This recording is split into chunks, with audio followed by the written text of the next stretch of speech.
Mulut-mulut, ada Bu. Anissa, ada Bu. Rizka, ada Bu. Oke, banyak yang bahagia ya. Apa ya mereka? Kebanjiran rumahnya. Betul, musim hujan ya.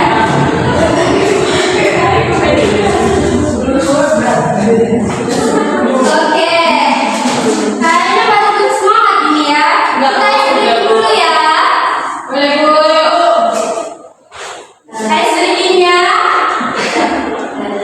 Ikutin ya. Nih. Ini lawan. Oke, kalau ibu temu sekali, anak-anak temu dua kali. Kalau ibu temu dua kali, anak-anak sekali. Paham? Oke.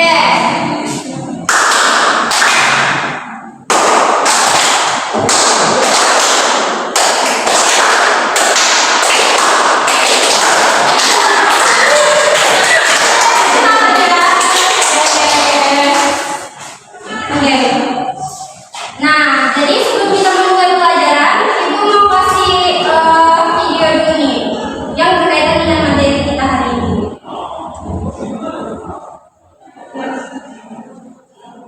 Perhatikan ya, jangan ada yang menggosip di situ.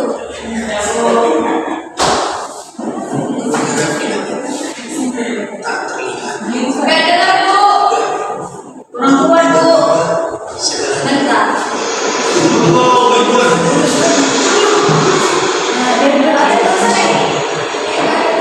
Ada salju.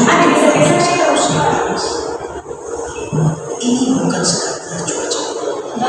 Ini peringatan dari angin yang bisa mencapai hingga hujan es sangat deras. Inilah 10 fenomena cuaca paling ekstrim yang pernah terjadi. Kau akan melihat langit dengan cara yang sama lagi. Benar? Perhatikan ya. Gelombang panas ekstrim melanda Rusia pada musim panas 2010 dengan suhu di Moskow mencapai 38.000 derajat Celcius yang tertinggi dalam sejarah tersebut. Kebakaran hutan luas dan asap tebal mengelilingi di kota-kota besar menyebabkan penurunan kualitas udara yang drastis. Dampaknya sangat parah dengan lebih dari 55.000 kematian terkait panas dan asap. Kerugian ekonomi diperkirakan mencapai miliaran dolar, menjadikannya salah satu bencana cuaca paling mematikan. It's very annoying because we have to stay in the room of the class, so we go out just 2 hours per day. 2. Topan Haiyan, Filipina 2013. Topan Haiyan, Yolanda adalah salah satu topan terkuat yang pernah tercatat dengan kecepatan angin mencapai 315 km per jam saat menghantam Filipina pada November 2013. Gelombang badai setinggi 6 meter menyambut kota Tacloban, menghancurkan infrastruktur dan rumah-rumah. Lebih dari 7.300 orang tewas atau hilang, dan jutaan lainnya kehilangan tempat tinggal. Kerusakan luas ini menyoroti kerentanan wilayah pesisir terhadap badai tropis yang semakin intens akibat perubahan iklim. 3. Badai salju timur laut AS 2015. Pada Januari 2015, badai salju besar melanda wilayah timur laut Amerika Serikat dengan akumulasi salju mencapai lebih dari 90 cm di beberapa area. Transportasi lumpuh total dan ribuan penerbangan dibatalkan. Badai ini menyebabkan kerugian ekonomi signifikan dan menyoroti tantangan infrastruktur dalam menghadapi cuaca musim dingin ekstrim. Dangerous to be out there now. It's only going to become more dangerous. 4. Banjir besar Eropa Barat 2021. Pada Juli 2021, hujan deras menyebabkan banjir besar di Jerman dan Belgia dengan curah hujan mencapai rekor tertinggi dalam waktu singkat. Sungai-sungai meluap, menghancurkan jembatan dan rumah-rumah. Lebih dari 200 orang tewas dan kerusakan diperkirakan mencapai miliaran euro. Banjir ini dianggap sebagai salah satu yang terburuk dalam sejarah Eropa Barat. 5. Kekeringan panjang di Somalia 2010 sampai 2012. Antara 2010 hingga 2012,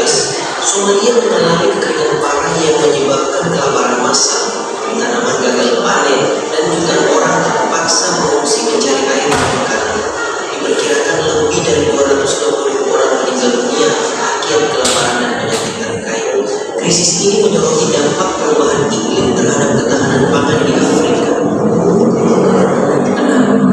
Hurricane Katrina, Amerika Serikat 2005. Hurricane Katrina menghantam pantai Teluk Amerika Serikat pada Agustus 2000, menyebabkan kerusakan besar di New Orleans akibat kegagalan tanggul.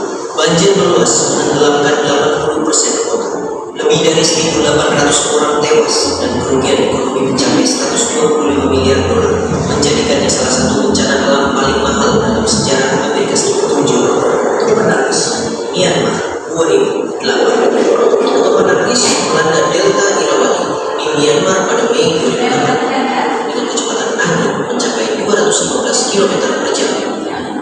Gelombang badai menyapu desa-desa pesisir, menyebabkan kehancuran luas. Lebih dari 130 orang tewas atau hilang, menjadikannya bencana alam paling mematikan dalam sejarah Myanmar. 8. Badai pasir Dragon Storm Timur Tengah 2020.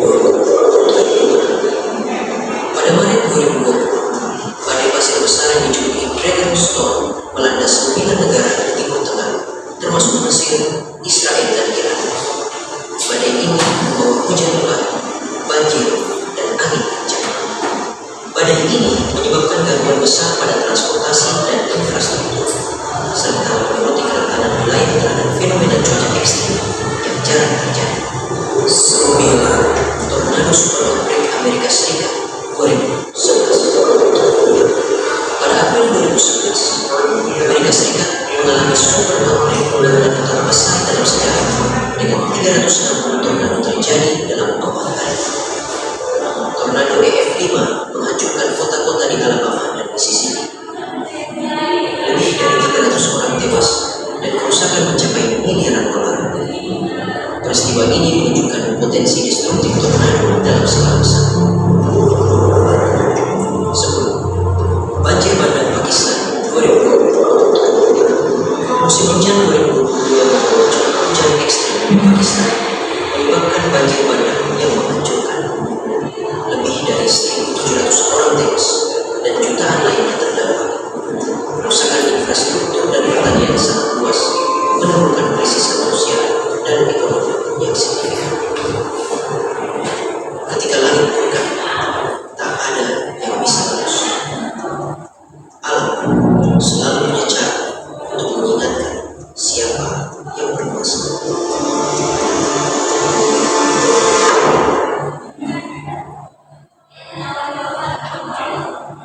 Oke. Nah, tadi anak semua sudah melihat kan? Ini kita tentang apa? Ada yang tahu? Ya, tentang cuaca ekstrim.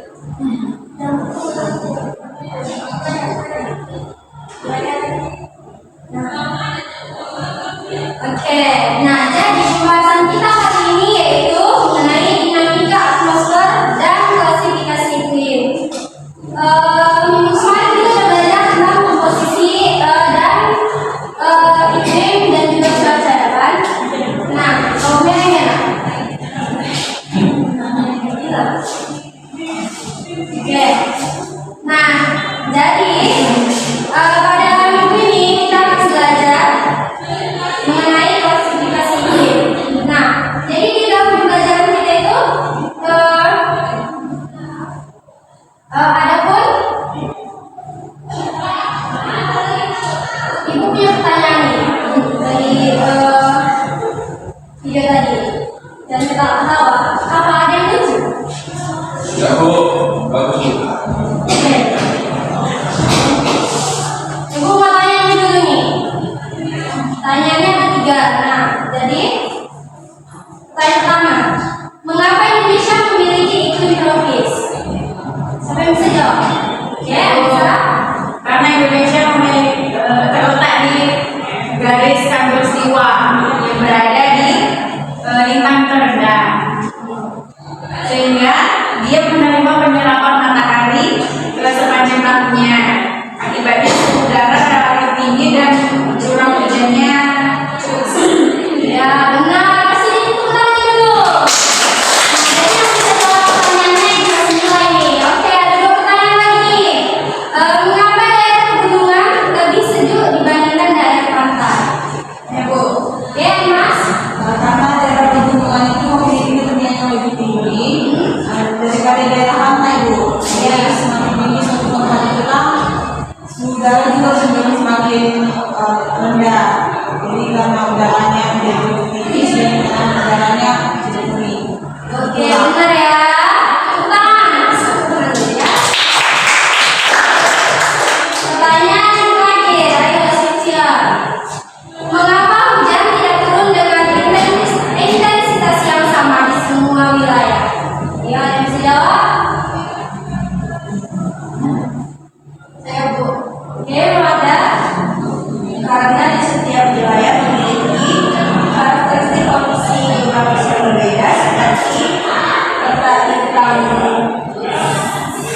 Oke, seperti yang tadi sudah ada di video, itu sudah di video tersebut sudah ada menampilkan 12 fenomena ekstrim ya. Nah, jadi ini itu juga ada beberapa. Boleh dibacakan Anissa Mukti? Fenomena cuaca ekstrim di dunia. Perubahan iklim global menyebabkan cuaca ekstrim yang berdampak pada kehidupan manusia. Yang pertama ada curah hujan, ada banjir besar. Curah hujannya tinggi, menyebabkan banjir di berbagai wilayah. Oke, selanjutnya yang kedua apa? Ada perubahan iklim mulai tropis, angin kencang dan rendah bentuk badan dasar. Oke, yang ketiga itu ada kekeringan, yang mana kurangnya curah hujan menyebabkan kekeringan yang berkepanjangan. Dan yang selanjutnya itu ada salju ekstrim, yang mana suhu sangat rendah yang memicu badai salju di wilayah tertentu.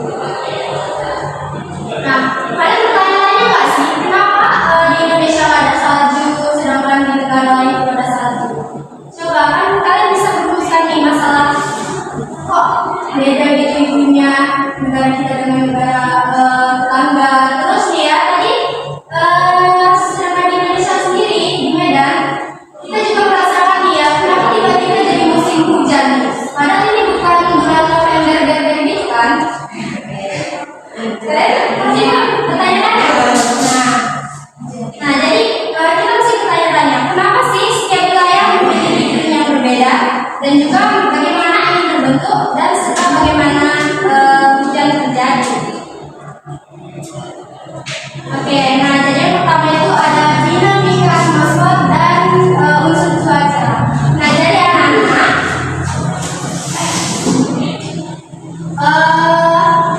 iklim atau cuaca, nah itu bisa terjadi karena adanya unsur-unsur cuaca, yang mana ada 5 unsur-unsur cuaca. Yang pertama itu ada suhu udara, tekanan udara, kelembapan udara, angin, serta curah hujan. Nah, dari kelima unsur cuaca ini menyebabkan terjadinya perubahan iklim di setiap daerah atau wilayah tertentu. Oke, selanjutnya ada tekanan udara dan proses terbentuknya. Nah, kenapa sih angin bergerak? Ada yang tahu angin bergerak dari arah mana? Dari jauh.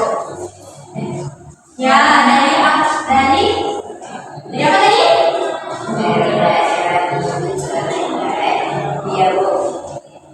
Nah, oke, mengapa sih angin bergerak? Oke, angin terbentuk akibat perbedaan tekanan udara antar wilayah. Nah, jadi udara selalu bergerak dari daerah bertekanan tinggi menuju ke daerah bertekanan rendah ya. Nah, terus semakin besar perbedaan tekanannya, semakin kencang pula anginnya nih. Terus ada arah angin dipengaruhi oleh rotasi bumi atau gaya Coriolis. Nah, di Indonesia itu sendiri ada 2 angin. Ya, di Indonesia itu ada angin muson yang mana berubah arah setiap 6 bulan.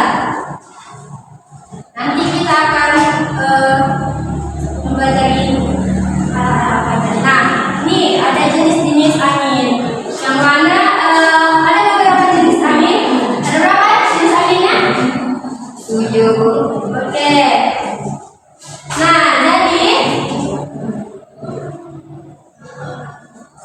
jenis-jenis angin itu ada 7, yang mana setiap waktunya itu berbeda-beda ya terjadinya. Terus ada juga nih dampaknya, ada musim hujan, musim kemarau. Nah, di Indonesia sendiri tuh tadi ada jenis angin muson ya, yang mana ada muson barat dan muson timur, yang mana mengakibatkan musim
ya, siklus hujan itu seperti itu terus.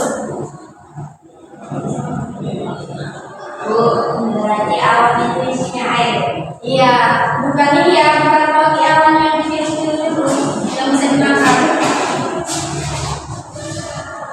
Ada yang cita-citanya pengen makan awan? Nggak ada ya? Ada Bu. Ada, oh sama berarti. Oke.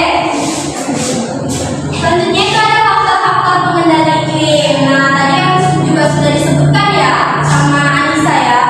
Nah, jadi ada 6. Yang pertama itu lintang, terus jarak dari laut, relief, dan ketinggian tempat, dan arus laut, dan juga vegetasi. Nah, jadi faktor-faktor ini sangat mempengaruhi ya pengendalian iklim. Nah, ada pun klasifikasi iklim nih. Nah, jadi klasifikasi iklim ini ada 5. Bisa dilihat. Oke, bisa dibacakan. Rizka, lihat enggak? Oke, coba bacakan dulu.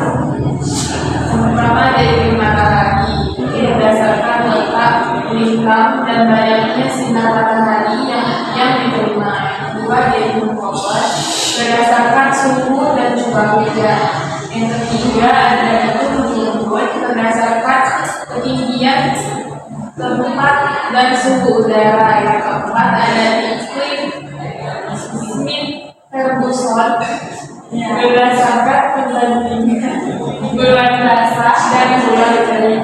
Yang kelima ada iklim Aldebaran, berdasarkan jumlah bulan basah dan bulan kering untuk pertanian. Ya, benar sekali ya.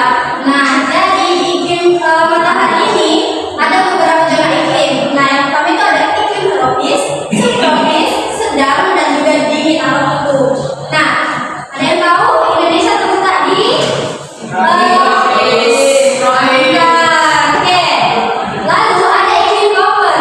Nah, jadi iklim koppen ini ada namanya tipe-tipenya. Ada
Mungkin itu ya tugasnya. Nah, dari materi kita hari ini ada yang bisa simpulkan? Kayaknya ada yang ini paham sekali tadi. Bisa disimpulkan ada yang ini? Ya, dari pemahaman saya berat, saya dapat menyimpulkan bahwa Salah dulu. ya, minum. Gak berani kopi. Oke, lanjut ya. Hari ini kita belajar teknik. Terus kita tadi udah lihat video juga masalah teknik. Terus itu ada juga praktek hari lagi tim offline.